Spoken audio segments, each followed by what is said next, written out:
আসসালামু আলাইকুম প্রিয় দর্শক। এই ছোট্ট কোরআনের পাখিটা 50 জন বক্তার কণ্ঠ নকল করতে পারে, তা আসেন আজকে শুনি। যদি আমি কথা বলতে যাই অনেক রাত হয়ে যাবে, এই জন্য বেশি কথা বলা যাবে না। আমি আপনাদেরকে কয়েকটা মিনিট কমিটির কাছ থেকে অনুমতি নিব, নিয়ে আপনাদেরকে কয়েকটা কণ্ঠ শোনাবো। এখন যদি আপনারা অনুমতি দিবেন তাইলে লিল্লাহে তাকবীর। আমি যদি আর কখনো টাঙ্গাইলে আশেপাশে এসে আমি দেখি যেই সমস্ত যুবক ভাইরা আজকের মাহফিলে আসছে, এই মুখ আমার মতন কি জানি কয় মাকুইন্দে শার্ট, এই শার্টগুলাকে আমি দেখতে চাই রসুলের সুন্নত দিয়া ভরাইছেন। পারবেন ইনশাল্লাহ যুবক ভাইরা? আমার এবার কয়েন না যে হুজুর আপনার দাড়ি কই। আমার দাড়ি ওঠে না ভাই, কি করবো কয়। আমারে কয় যে হুজুর কয় আপনার বয়স কত? বয়স মাত্র 25। হ্যাঁ, বিয়ে শাদী করছি মাত্র একটা মেয়ে হয়েছে, 2.5 বছর। এতে কি দাড়ি ওঠে? অনেক যুবক ভাইরা আছে যে দাড়ির জ্বালাই সে একেবারে সে মুখ দেখা যায় না।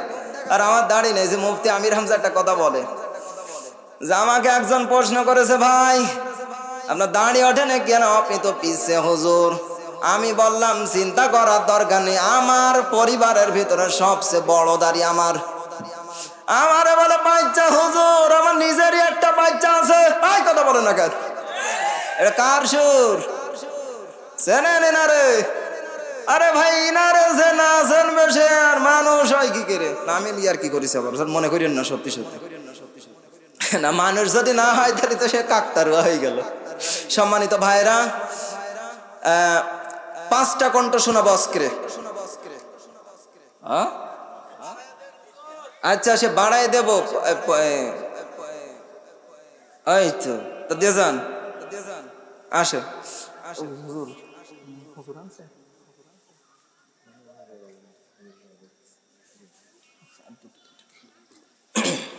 সম্মানিত উপস্থিতি, আসলেই আমাদের অন্য একরকম একটা প্ল্যান আছে, যেটা মাহফিল কমিটি আমার, বিশেষ করে আমাদের হাফেজ সাহেব হুজুর যেহেতু আমাকে আনছে আকর্ষণ হিসেবে, এখন যদি সব ফুরায় যায় তাহলে এই শ্রোতা উঠে যাবে গা অনেকেই।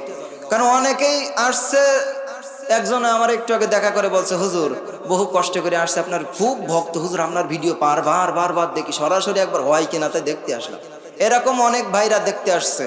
তো আমি আবার অবশ্যই স্টেজে আসবো, তার আগে আমি আর 2-1টা কণ্ঠ আপনাদেরকে শোনাইতে চাচ্ছি। বলেন কার সুর শুনবেন?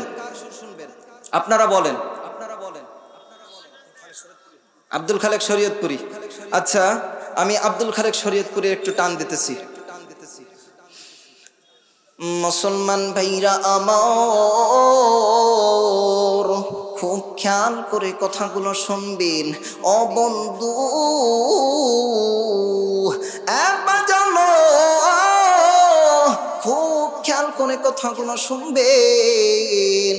ও আমার যুবক ভাইরা, যারা মাহফিলের ভিতরে এসে বসেছেন, আমি আপনার কাছে হাতে ধরে পায়ে ধরে বলতে চাই, এ বন্ধুরে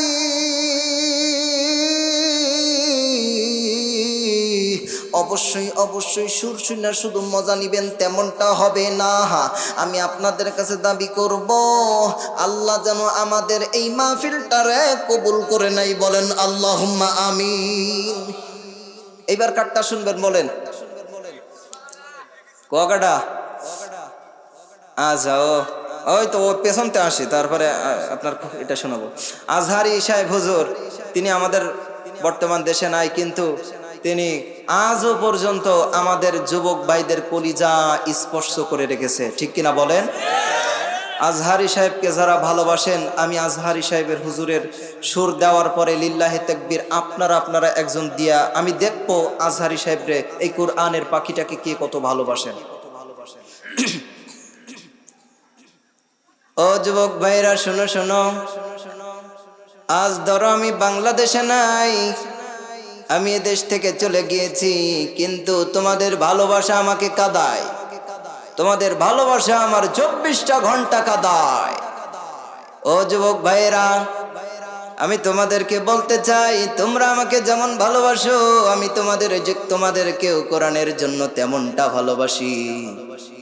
অবশ্যই আমি আজহারি সাহেবের সুরে এই কথাগুলো বলার কারণ হইল এইটা, আজহারি সাহেবের এই কণ্ঠটা আজও অনেক যুবকের অন্তরের খোরাক।